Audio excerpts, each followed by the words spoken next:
नमस्कार विद्यार्थी मित्रांनो, ग्रो अकॅडमी या युट्यूब चॅनलवर तुमचे मनापासून स्वागत आहे. आपल्याला वाटतं एक दोन विषयामध्ये आपल्याला आउट ऑफ मार्क मिळवायचे. आजच्या या विषयामध्ये मी सांगणार आहे मराठी व्याकरण मध्ये आउट ऑफ मार्क कसे मिळवायचे. याची स्ट्रॅटेजी ही फॉलो करा, तुमचे मार्क नक्की ग्रोथ होणार आहेत आणि मार्कामध्ये तुम्हाला चेंजेस दिसून येणार आहेत. फक्त राहिलेल्या या 50 दिवसामध्ये तुम्हाला मराठी व्याकरणचा अशा पद्धतीने अभ्यास करायचा. पेपर 1 असो, पेपर 2 असो, पेपर हिंदी मध्ये घेणारे असो, मराठी हे विषय घेतातच आणि मायबोली मराठीला कुणीही विसरत नाही.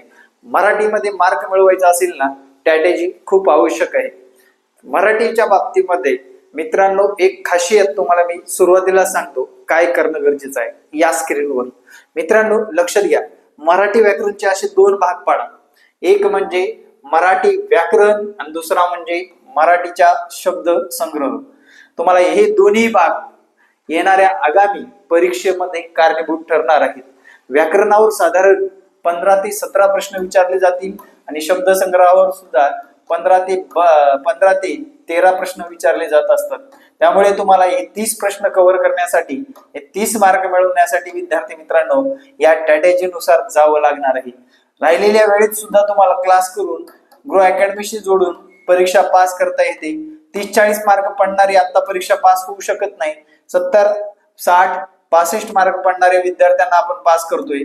लाईव्ह क्लास असतील, तसेच रेकॉर्ड सुद्धा असेल, सर्व विषयाच्या नोट्स असतील ज्या की परीक्षाभिमुख असतील आणि त्यानंतर विद्यार्थी मित्रांनो टेस्ट पेपर सुद्धा असणार आहेत.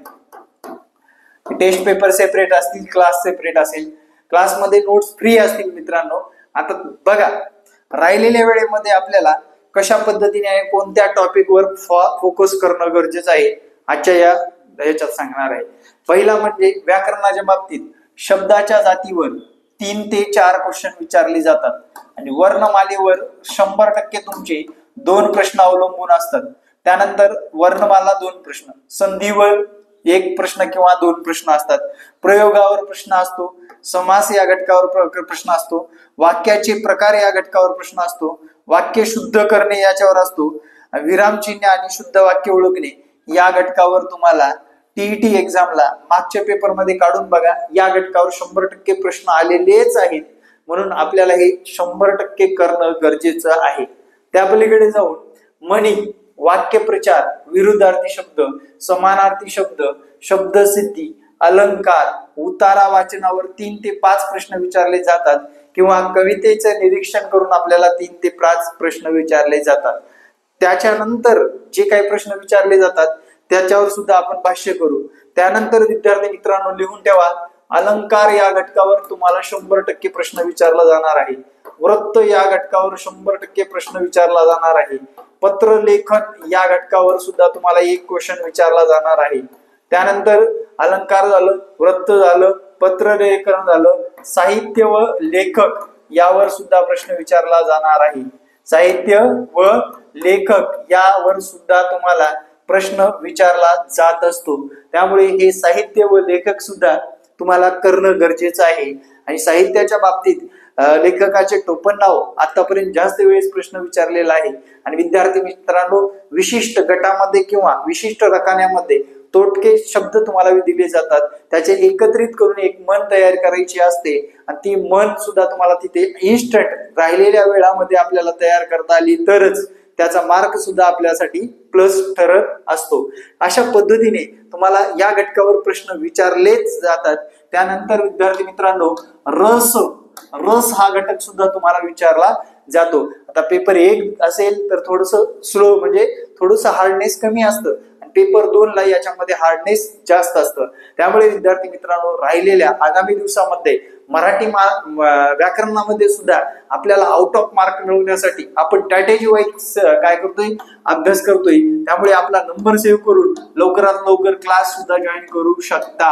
आता टेस्ट पेपर आपण अशा पद्धतीने आणलेले आहेत जेणेकरून टेस्ट पेपर मध्ये तुम्हाला नुसत्या टेस्ट दिल्या जात नाही, त्याचं आजूबाजूचं सुद्धा विश्लेषण दिलं जातं. आता विद्यार्थी मित्रांनो हे काय सांगणार, तुम्ही काय खूप तज्ञ आहात का, गेस्ट पेपर आधीच देत आहे? तर मित्रांनो मागचा 2013 पासून ते आतापर्यंतचा पेपरचं रेकॉर्ड काढून बघा.